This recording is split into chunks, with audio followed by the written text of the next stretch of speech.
പ്രവാചകൻ സല്ലല്ലാഹു അലൈഹി വസല്ലമ തങ്ങൾ അല്ലാഹുവിന്റെ പ്രവാചകൻ സല്ലല്ലാഹു അലൈഹി വസല്ലമ തങ്ങളോട് ചോദിക്കുന്ന നബിയേ, ജനങ്ങൾ ഖബറിന്റെ അകത്ത് നിന്ന് എഴുന്നേറ്റ് വരുന്ന രംഗമെങ്ങനെയാണ്?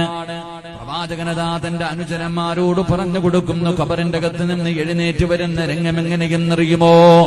അല്ലാഹുവിന്റെ റസൂൽ പറയുന്നു, പട്ടികയുടെ രൂപത്തിൽ എഴുന്നേറ്റ് വരുന്നവരുണ്ട്, പന്നിയുടെ കോലത്തിൽ കിടന്നു വരുന്നവരുണ്ട്, കഴുതയുടെ രൂപത്തിൽ കിടന്നു വരുന്നവരുണ്ട്, പേപ്പെട്ടിയെ പോലെ കിടന്നു വരുന്നവരുണ്ട്, ഉഹദ് മലയോളം വലിപ്പമുള്ള വയറ് വലിച്ചു കൊണ്ടുവരുന്നവരുണ്ട്, പിൻദ്വാരങ്ങളിൽ കൊടികുത്തി വെച്ച് കൊണ്ടുവരുന്നവരുണ്ട്.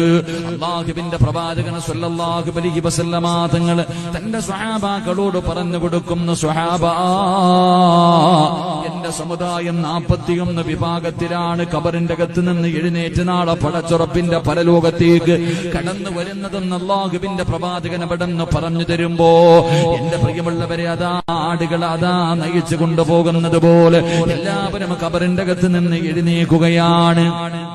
ഇസ്രാഫീൽ എന്ന മലക്ക് സൂറന്ന കാഹളത്തിൽ ദാ ഊതി കഴിയുമ്പോ എല്ലാവരും ഖബർ പൊളിച്ചിട്ട് അവിടെ നിന്ന് എഴുന്നേൽക്കുകയാണ്. അല്ലാഹുവേ, മലക്കുകൾ ഇങ്ങനെ നയിച്ചു കൊണ്ടുപോവുകയാണ്. അല്ലാഹുവിന്റെ കോടതിയിലേക്ക് എല്ലാവരെയും കൊണ്ടു നിർത്തുകയാണ്.